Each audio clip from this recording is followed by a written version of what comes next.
नमस्कार, आप देख रहे हैं लाइव सिटीज। मैं हूं आपके साथ मधु। बिहार में पंचायत चुनाव होने वाले हैं और इसको लेकर बिहार में धीरे धीरे सरगर्मी तेज हो रही है। इसी बीच पटना हाई कोर्ट के तरफ से एक बड़ा फैसला सुनाया गया है और एक बहुत ही महत्वपूर्ण कानूनी स्थिति को स्पष्ट कर दिया गया है, जिसको लेकर लोग असमंजस में थे। पहले कहा गया था कि पंचायत चुनाव में जो बिहार आरक्षण अधिनियम है 1991 का, वो लागू किया जाएगा, लेकिन पटना हाई कोर्ट ने इसको रद्द कर दिया है और पटना हाई कोर्ट ने साफ साफ कह दिया है कि 2006 का जो पंचायत राज अधिनियम है वही लागू किया जाएगा। तो इस वीडियो में हम इसी बात पर चर्चा करेंगे कि आखिर जो आरक्षण नौकरी वाली थी उसमें क्या था, जो पंचायत राज का अधिनियम है उसमें क्या है, और पटना हाई कोर्ट ने ये फैसला क्यों सुनाया है, किस तरह से इसको आगे चलकर लागू किया जाएगा। तमाम बातें हम जानेंगे और कानून की नज़र से इसको समझेंगे। हमारे साथ मौजूद हैं पटना हाई कोर्ट के जाने माने एडवोकेट देव प्रकाश सिंह। धन्यवाद सर, आपका स्वागत है। पंचायत चुनाव होने वाले हैं बिहार में, इसको लेकर पटना हाई कोर्ट ने इसी बीच एक बड़ा फैसला सुनाया है और अभी भी जैसे जो हमारे ऑडियंस है उनको थोड़ा क्लियर करके बताइए सर कि क्या मामला था और दोनों कानून क्या है। देखिए, 2021 में मुखिया चुनाव हुआ था, उसका मामला है। कोई मोहम्मद ईसा हैं, वो जो एक्सट्रीमली बैकवर्ड क्लास के लिए कोई रिजर्व क्षेत्र था, तो रिजर्व क्षेत्र में था कि जो एक्सट्रीमली बैकवर्ड क्लास के जो कम्युनिटी के लोग हैं वही उसमें चुनाव लड़ सकते हैं। तो उसमें वो चुनाव लड़े और चुनाव लड़ के जीत भी गए। जीतने के बाद जब भी कोई पद पर अब चुनाव होता है ना, तो लोग बहुत ढंग से उसके पीछे पड़ता है। क्वालिफिकेशन, कॉम्पिटेंसी, बहुत सवाल उठाता है। तो कुछ दिनों के बाद जब जीत उत हो गई, सब कुछ हो गया, तो लोगों ने कहा कि इन्होंने जो दिखाया है कि जाति में हम तेली जाति के हैं, तेली मतलब एक्सट्रीमली बैकवर्ड क्लास के हैं, वो गलत है। ये शेख जाति के हैं। ये मुस्लिम में एक शेख होता है कम्युनिटी, शेख कम्युनिटी के हैं, ये तेली नहीं है। लेकिन जब वो चुनाव लड़े थे, उन्होंने तेली का सर्टिफिकेट लगाया था और बाद में एक कास्ट जो इनका जो एक कमिटी बनी है, कास्ट स्क्रूटनी कमिटी, जिसको CSC कहते हैं, उसने जांच भी की तो पाया कि नहीं, ये तेली उधर जो पुलिस से, कर्मचारी से, मुख्य और जो लोगों क्रॉस से चेक किया, वो क्रॉस जांच किया था, मालूम हुआ कि तेली है। तब ये सवाल उठाया गया कि नहीं, इनके पूर्वज जौनपुर यूपी के थे। तो जौनपुर यूपी के थे, 100-125 साल पहले की बात है। 100 साल और 150 साल पहले तक किसी का निकालेगा तो कोई भी कहीं से निकल जाएगा जी। मतलब बेमतलब के बात 125 साल पहले उनको पूर्वज थे। जैसा कि लोग बोला कि जौनपुर के थे, तो बोला कि बिहार के रहने वाले नहीं हैं। एक तो ये बिहार रहने वाले नहीं है, दूसरा ये शेख कम्युनिटी के हैं, इसलिए डिस्क्वालीफाइड हैं और इनका जो इलेक्शन मुखिया हुआ उसको रद्द किया जाना चाहिए। मामला यही गया था कोर्ट में। कोर्ट में गया तो उन कोर्ट में जो कहा गया कि भाई ये तो एक बार रिपोर्ट हो गया 31/12/24 को, ये तेली कम्युनिटी के हैं। फिर दोबारा एक रिपोर्ट आया और रिपोर्ट में हुआ कि नहीं, ये बिहार के नहीं हैं, इनके पूर्वज बाहर से आए हैं। अब पूर्वज बाहर से आए हैं, इस चीज़ को लेकर के आप जांच किए और जांच करने के बाद कह दिया कि जो इलेक्शन कमीशन है उसने कहा कि डिस्क्वालीफाइड हैं, इनका इलेक्शन हम रद्द करेंगे। और जब रद्द करिएगा, कोई आदमी था इलेक्शन से जीत के आया है। दूसरा जो रिपोर्ट आया था कास्ट स्क्रूटनी कमेटी का, वो 28 मार्च 2025 का था जी। पहला जो था वो 2024 का था। तो 24 के बाद 28 मार्च 2025 का एक रिपोर्ट बना दिया। वो रिपोर्ट जो पहला है उसको देखा गया कि उनको रिव्यू का पावर है कि नहीं। पहला 31/12/2024 का है, दूसरा 28/3/2025 का है जी। तो भाई आपने ही सब किया और फिर आप ही अपने रिपोर्ट को रिव्यू कर दिए। तो रिव्यू पावर सब लोगों को, पदाधिकारी को नहीं होता है। रिव्यू पावर सिस्टम जैसे कुछ कोर्ट को है, हाई कोर्ट को है, सिविल कोर्ट में भी है, कुछ मामले में रिव्यू पावर होता है, सबको रिव्यू पावर नहीं है। तो उन्होंने अपने ही आदेश को कर दिया और फिर कह दिया कि रिव्यू में कहा कि बिहार के बाहर के हैं, इनके पूर्वज बाहर के थे, इसलिए डिस्क्वालीफाइड है। इलेक्शन कमीशन ने भी कह दिया डिस्क्वालीफाइड। बहुत सा जजमेंट भी कोर्ट हुआ है और उसमें जो लॉ जो इन लोगों ने लगाया है, उसमें जिस लॉ में लिखा हुआ है कि बिहार के बाहर के होंगे जी, तो ये नहीं मिलेगा। वो जो लॉ है वो उसका नाम है Bihar reservation of vacancies in post and services act 1991 जी।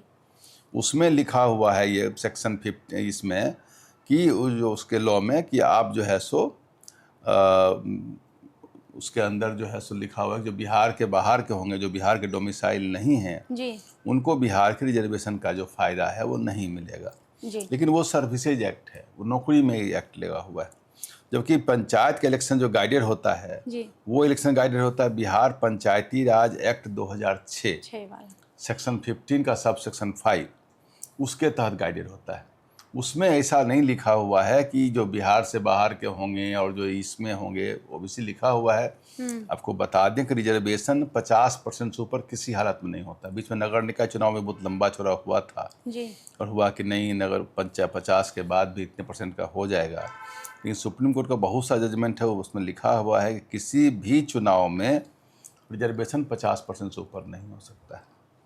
तो ये बहुत सारा जगह स्टेट में पॉलिटिकल गेन के लिए पॉलिटिकल जो बॉस होते हैं वो चाहते हैं कि रिजर्वेशन की संख्या ज़्यादा है जी तो मेजोरिटेरियन गवर्नमेंट की बात हो जाएगी कि जिनकी संख्या है उनको तब तो जो माइनॉरिटी में हैं जिसकी संख्या कम है वो तो रूल्ड हो गए ना। जी तो फिर जो इंडिपेंडेंस मूवमेंट हुआ था वो सबके लिए हुआ था कि जो मेजोरिटी है उसके लिए ही लिखा हुआ था। वही हम जो स्वाधीनता की लड़ाई लड़ रहे हैं जी उनके लिए लड़ रहे हैं जो बहुत बहुत जिनकी संख्या ज़्यादा है। जो कम संख्या में उनका नहीं होगा।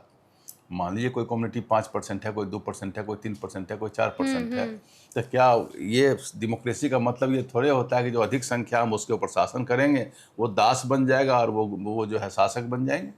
इस सिस्टम में तो ऐसे ही हो जाएगा। जी तो उन्होंने कहा ठीक है, अगर उनका यह है कि पिछड़ापन एक कारण है और पिछड़ापन में डायरेक्टिव प्रिंसिपल कहता है कि जो पीछे पिछड़ गए उनको उस सहायता सरकार से दे करके मुख्य धारा में लाया जाए। तो मुख्य धारा में लाया जाए, इस चीज़ को करने के लिए उनको कुछ आरक्षण दिया गया है, रिजर्वेशन दिया गया। तो रिजर्वेशन में कहा कि अगर कोई इलेक्शन में कोई रिजर्वेशन अगर आप लाते हैं जी नॉट मोर देन 50%, ये मोटा मोटी किया हुआ है। और वही जो कहा कि बिहार पंचायत राज एक्ट 2006 का सेक्शन 15 जो लिखा हुआ ओबीसी वही चलेगा, उसमें एक्सट्रीमली बैकवर्ड क्लास का नहीं चलेगा।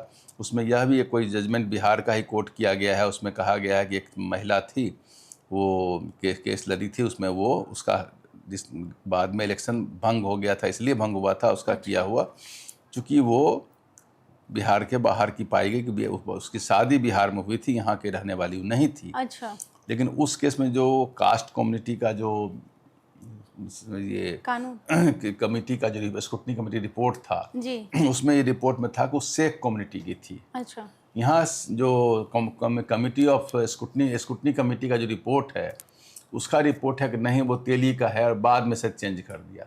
बाद में कहा कि नहीं तेली तो है लेकिन बाहर के रहने वाले हैं। जी और जो तेली सर्टिफिकेट है उसको आपने कैंसिल नहीं किया, वो ऑलरेडी चल रहा है। तो जब सर्टिफिकेट वैलिड आपने इशू कर दिया कि वो तेली कम्युनिटी का है जी और वो बिहार में 125 साल पहले उसके कोई पूर्वज आए थे, इस ग्राउंड पर उसको डिस्क्वालीफाई करिएगा, तो ये सस्टेनेबल कॉज नहीं है। तो मोटा मोटी बात यही है कि जो सर्विस का जो कानून है वो पंचायती राज एक्ट पर लागू नहीं होगा और सर्विस का रिजर्वेशन के अनुसार कोई आदमी डिस्क्वालीफाई पंचायत राज इलेक्शन में नहीं होगा। साथ में यह भी कहा कि रिव्यू का पावर उस पदाधिकारी को नहीं था जो अपना ही एक निर्णय ले लिया 24 में, एक ले लिया 25 में। पहले कहा कुछ और बाद में कहा कुछ, तो बोला कि ये इनकन्सिस्टेंसी, इस कंसिस्टेंसी में प्रिवेल नहीं करेगा। रिजर्वेशन और पंचायत में जो कास्ट बेस्ड रिजर्वेशन है वो सब सर्विसेज में है। वो जिसको हमने कहा कि Bihar reservation of vacancies in post and services for scheduled caste, scheduled tribes and other backward classes 2003, वो एक्ट 2003 में है। लेकिन मुखिया का जो चलेगा इलेक्शन वो चलेगा बिहार पंचायत राज 2006 के अंतर्गत। और उसमें लिखा हुआ है कि किसी भी हालत में 50% से ऊपर नहीं होगा। इसलिए हम बोल देते हैं कि आपने कहा कि आगे फिर चुनाव होने वाला है जी। और पिछले चुनाव में भी हंगामा हुआ था और नगर निकाय में भी हुआ था और वहाँ 50% किसी का हो भी गया था। इसमें किसी भी हालत में सुप्रीम कोर्ट के बहुत सारे डिसीजन हैं, अब 50% ऊपर रिजर्वेशन नहीं हो सकता है किसी भी तरह का। जब भी इलेक्शन में रिजर्वेशन होगा तो 50% के अंदर ही होगा। बिहार से बाहर वाले में अगर लगेगा, बिहार के बाहर मतलब है कि जो इमीडिएटली बाहर से आया सो आएगा। ईबीसी का ओबीसी का तो बना हुआ है तो उसी के अनुसार चलेगा। तो यह सब उसमें लागू नहीं होने वाला है। और कोर्ट ने कहा कि उनका इलेक्शन वैलिड है, वो मुखिया रहेंगे। अब तो 26 में नया मुखिया बनेगा उसमें।